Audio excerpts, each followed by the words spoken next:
Bom dia, meu nome é Reginald. Então, me arriba minha página que chama digitalentertainment.nl, em qual me tem hobby, informação, serviço e também negócio online de qual abo o mirando vídeo aqui.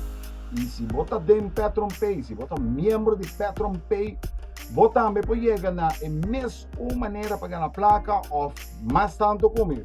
Tudo custa esforço. Se você faz esforço, automaticamente você também por ganhar placa. E você pode deixar boa situação financeira. E aí aqui também é aí que está 2022.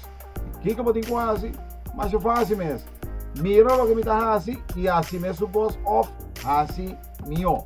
Pero aqui me mostramos como mi Patreon Pay tá. Então vai na extract, so na extract você mira eigenlijk kiko ta e lo que awardo sacar ou lo que awardo retirar minha bisa. Antes aqui um dia ponto não me quero mostrar. O seguinte, hobby importante, dor que me tá um 3 star, me arranha $6.49. Significa que você tem 1 star, 2 star, 3 star e depois você vai na Ruby. Então, agora aqui me tem direção de Ruby. Pero o que passa?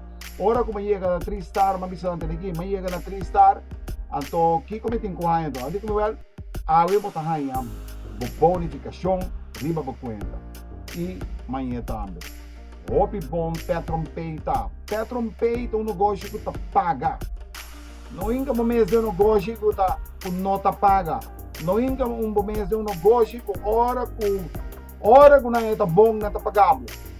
Não, dentro de um negócio, hora você diz saca a placa, de 30 minutos a 2 horas a placa arriba a wallet. Não duvida, é um negócio que está com BTC atrás, Bitcoin, significava misting wallet.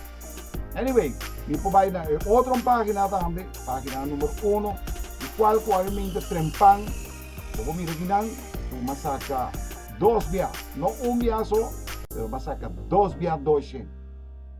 Anyway, faz feliz dia, não olvida, se você gostou do meu vídeo, dale like, larga um comentário, se você tem pergunta, também assim.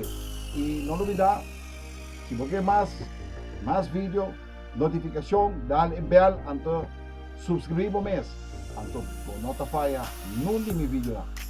Faz feliz dia, bendição. Ayo.